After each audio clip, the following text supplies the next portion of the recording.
And welcome to the Doctor's Chambers, where we discuss just about anything. Stay tuned for today's show.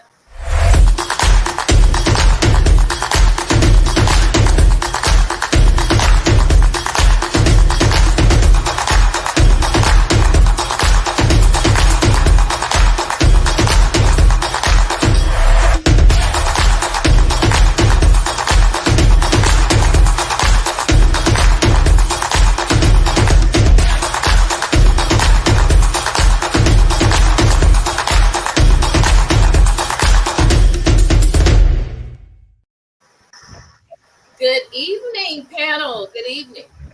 Good Good evening. evening. Hey, To the Doctor's Chambers. We have a great show today. We talk all things mental health. I'm coming to Dr. April in just a minute, who is a psychotherapist. But today, our topic, side pieces. All right. Sorry. Quickly, all right. I want to introduce our panel. We have Tiffany Anthony, Hilton Young, and Daryl Harvey. Let me do a quick disclaimer. These are not people that are considered side pieces. They are the panel that will discuss this topic with us today. And first, I'm coming to Dr. April. I want to know a little bit about the psychology of this. What exactly is a side piece? And let's talk about this before we dive in with our panelists. Yes. So a side piece is more like a situationship. So it's a non-committing relationship between two consenting adults. So people that are engaged mostly in these types of relationships, they just want what they want, no commitment, and get in there, hey, do what you want to do and keep it moving. That's pretty much the premise of it all. Now, from the psychological aspect, the brain, we have the neurotransmitter dopamine. So when people are initially attracted to each other, it releases that feel good hormone, the dopamine, and then it starts to increase the oxytocin levels in your brain. So which increases arousal, increases energy. So this is what leads people to eventually start to feel like this is good for me. And they don't think about how it's affecting the other person, the person's spouse, the person's other partner, or whoever they're involved with. They feel like this is a need for me to continue to do this because it makes me feel good. All right, so we have all heard of the 80-20 rule, where it says, or the belief is, that we can only get 80% of what we need from our partner. Is that what actually spawns us into looking for people on the side to fulfill the need? I'm coming first to Daryl. What you got? Well, I'm gonna look at this and try to cover it from midlife crisis, okay? Because we all kind of just over that threshold right now. So with that said, um, my opinion on it is I think it affects you because when you do decide to get off into a serious relationship and you've had a side piece before or you have been that side piece, you tend to don't trust that person or thinking your new mate you got that you may be in love with or not. You tend to think that they're going to be doing that type of action that you're doing. You have a guilt trip on you. And you tend to not give up your heart anymore because you was out there doing bad and you expect the next person to do like you was doing. So that's my take on it. Okay, Tiffany, I want to hear what you have to say. I kind of agree with Daryl, but I think when it on my standpoint, being married at this point, I think it's more than just physical. It's going to be mental, and it's going to be probably what you're missing in your marriage. So instead of fixing something, you just replace it with something that the side piece is giving you. So that in turn will, satisfy that emotional gap. Okay, so 79% of women said that a side affair is not acceptable, but 46% of women admitted to doing it. I kind of want to get a male's take on this because it's not just the side chick anymore. It's a lot of side dudes out here. And I just recently talked to one who got caught up in a relationship. What do you have to say, Hilton? so feeding off of what Dr. April say, I can tell you that 20% can feel a lot like 80%, based on the aspect of serotonin, dopamines, oxytocin, and all those feel-good chemicals that's in the brain, and it can easily turn into an addiction. And you can fiend for it, you can desire for it. I mean, there's a yearning for it, and so it starts out not being a commitment, but it can quickly turn into a committed relationship, even though you still consider the side piece. And when you create a story in your head, the brain chemically rewards that story, whether it's true or false, accurate or not, whether it's fact or fiction. And so from that perspective, the relationship could get very, very, very serious for the guy and the girl, because now it's a neurological thing going on that turns into a high addictive psychological thing that's going on as well. So you can say they're getting the 20%, but that 20% can feel a lot like 80%. Okay. Yeah. So, okay, changing the course of the conversation. The side chick becomes the main chick. Does trust play a role in this, Dr. April? I know you've seen many people in your office where, you know, they're dealing with situationships, and so you counsel them. Do they begin to trust that person? Because I recently had a conversation with a coworker, and he said, I trusted her after we got together, but she didn't trust me. Yeah. And generally that's how it happens. You know, one person trusts the other, but the other person doesn't fully trust them because they know how they kind of, you know, entered the relationship. And so that's usually the issue. But the thing about it is also a lot of times people enter these side chick relationships is because they feel unworthy. They don't feel like they deserve, you know, to get something. They're settling for less than what they deserve. So they don't feel like they deserve it in that aspect. And sometimes, you know, they may have low self-esteem. And so they feel like, okay, well, my self-esteem is already low. So at least I am desirable to someone. So let me go ahead and continue to do this.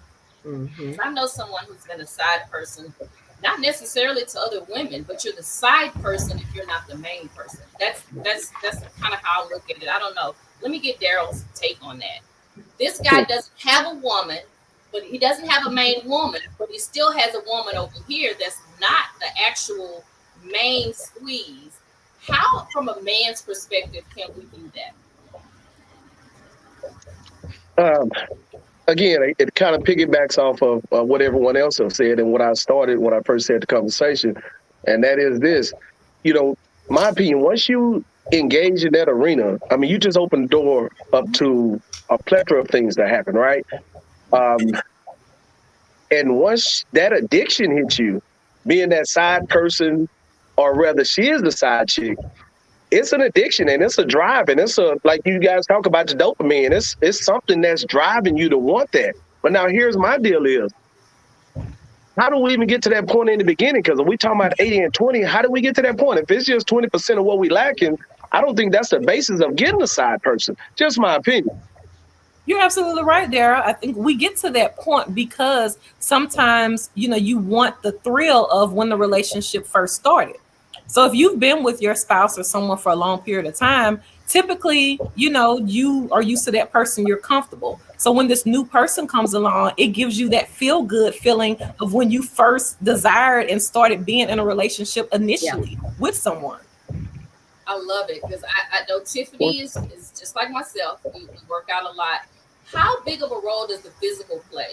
So you have a partner, the partner gains all this weight, they look different, they don't take care of themselves like they did when you first met.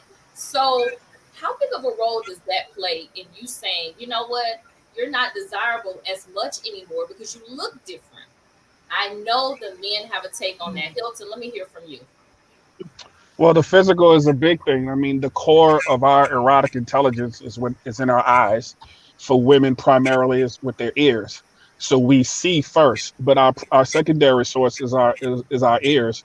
We have to see it first. But when we hear it, and when the conversation lines up with what we see, then we're in pursuit.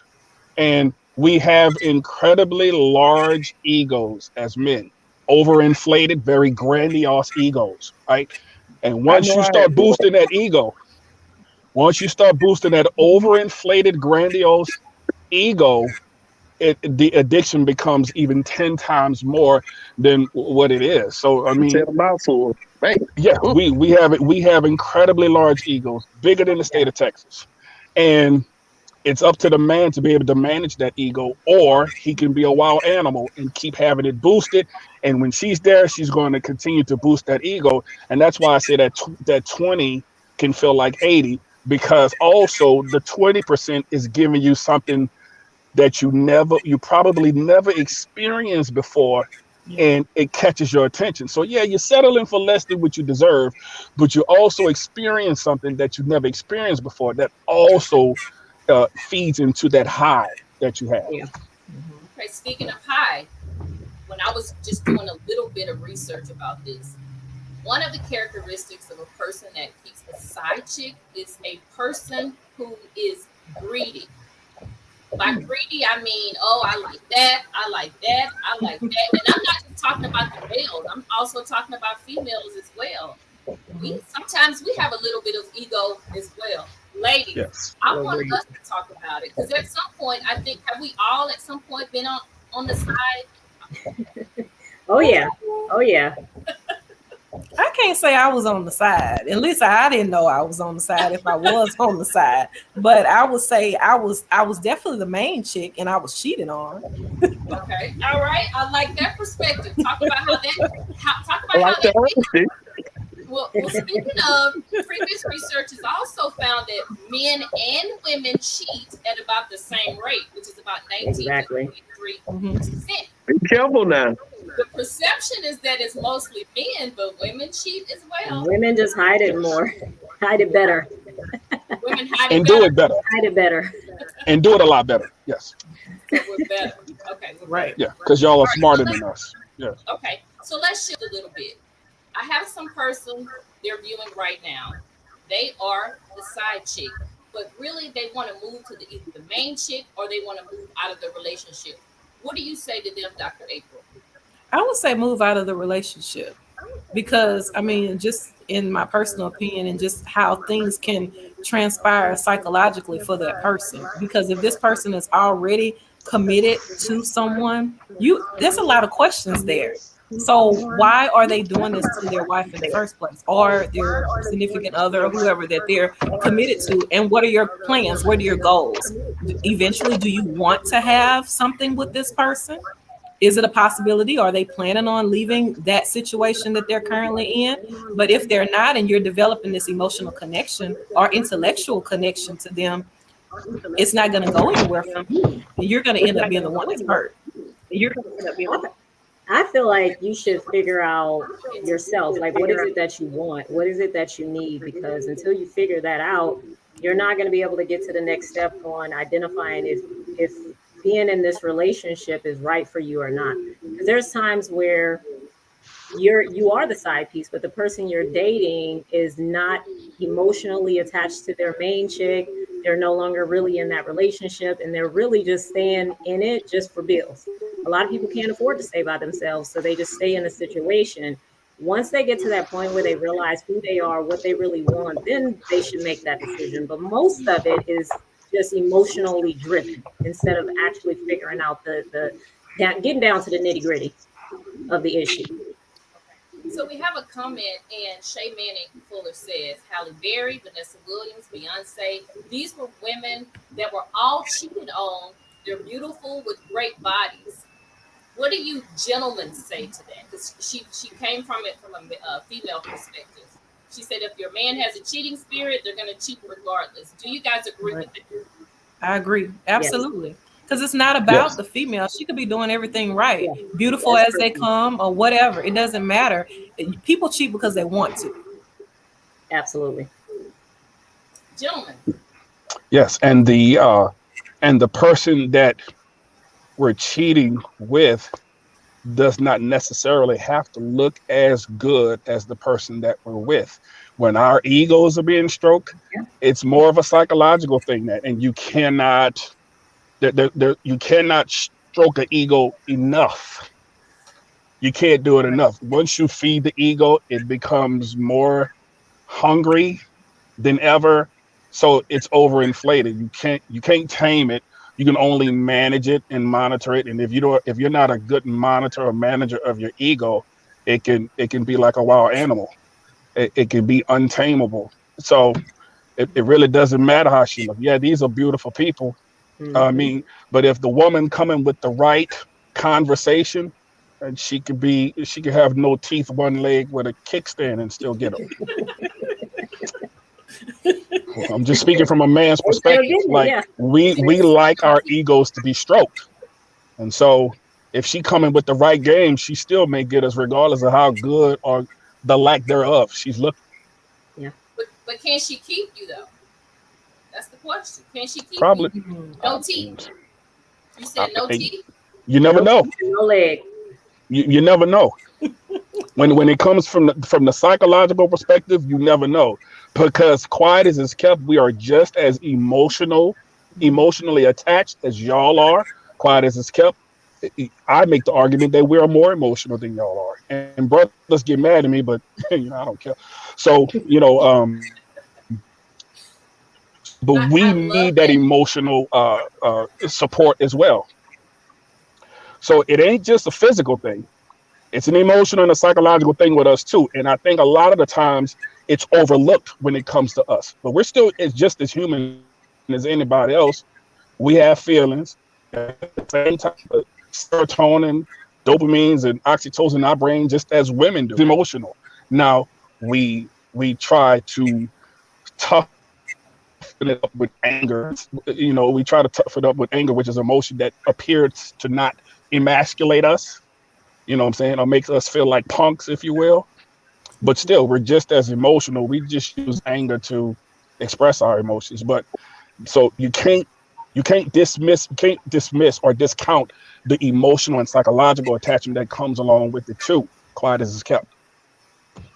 So the no teeth might work. You So never know. I don't teeth. I like that you said Because I know that. a lot of women. I know a lot of women that say how.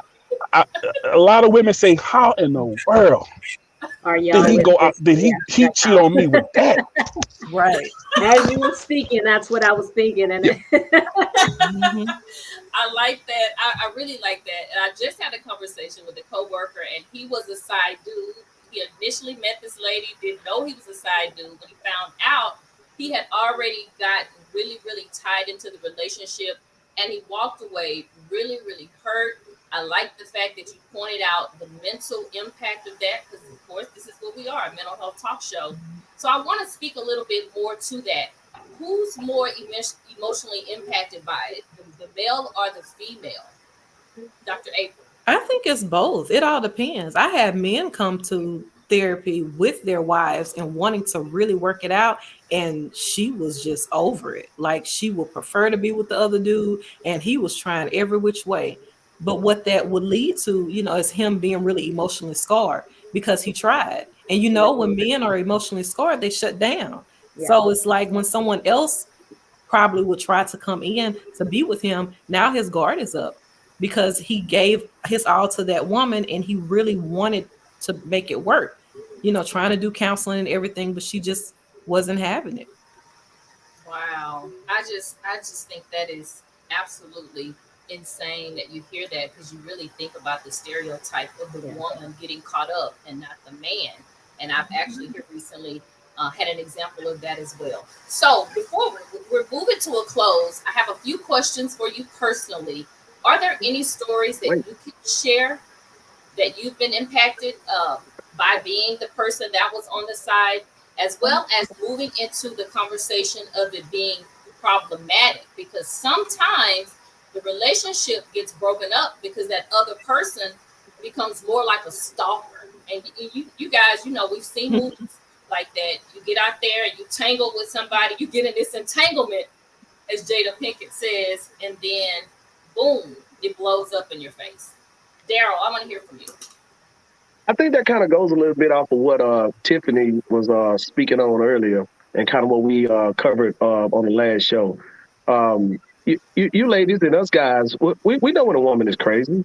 Y'all know when a man is crazy, Oh yeah. whether it's for financial or the way they look or because they please you a time or two. And this on both sides. We know what we get. We know we getting a fool on our team.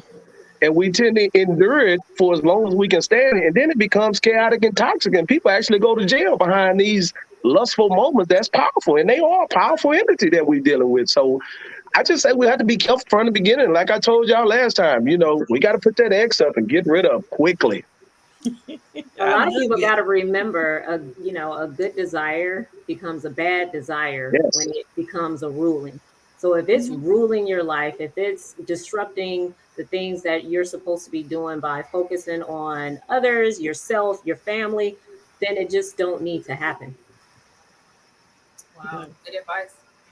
All right, Hilton. I mean, just like any addiction, you'll do just about anything to, maintain the addiction. You'll pretty much give up everything depending on how deep the addiction goes. And Bob Marley said the best, the biggest coward of a man is to love a woman without having the intentions of loving her. But that's true for anybody. The biggest coward of a person is to love someone without the intentions of loving them. And once that love is awakened, it's hard to put it back to sleep. And you'll kill for it. That kind of love will make you kill for it, yourself or the other person. It can get that deep. And it just started off as a side piece thing. But when you start dealing with emotions, and we as human beings, we are led and governed by our emotions. And we form facts and truth out of our emotions, even though it may not be true at all. But it's true to us. It's our reality. It's our perception. It's how we see it. So it can become very true. So it's a dangerous thing. We're talking about it. It's a very dangerous road to get yourself into. Okay. All right, point well taken. So very dangerous, the 80-20, not a full-time partner, meaning I don't have to cook for you, I don't have to clean, I don't have to do laundry. I just see you when I see you. It is what it is, but there's so much more to that as well. I definitely appreciate you guys taking time out to talk about it, because it happens a lot, and it happens sometimes by mistake. You just happen to be in a place in your life and you run into somebody and it's like, ooh, and that conversation sparks and it grows from there. Anyway, so interesting topic. I definitely appreciate you guys coming on again. This is the panel. We're not saying that these people are side pieces by any means. Normally we end the show with a positive affirmation. I don't know what kind of affirmation Dr. April can come up with for anything dealing with being a side piece other than get out. I say get out. I don't know what you guys say, but I say get out. I mean, I say get out too. I mean, my affirmation was just, I am worthy and deserving of love, like my own love, someone to love me, just me. I think everybody, and to give love. I think everyone is worthy of that, and should repeat that each day. Like, you are worthy. You're deserved to be loved. Just for you.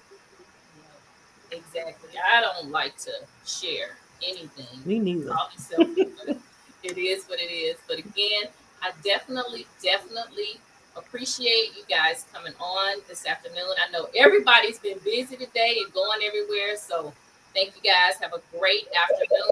Thank you guys for tuning in as well. You can go over to the Chamber Talk Show on YouTube. We have a ton of shows out there, probably almost 200 shows and reels. So you can catch our shows on there as well. We're growing.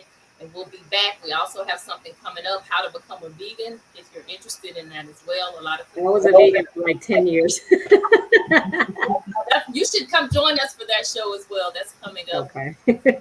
Meantime, thank you guys for coming on the Chamber and talking to us about this side piece situation. We appreciate it. We appreciate you guys for joining us and commenting as well. And we'll see you next time.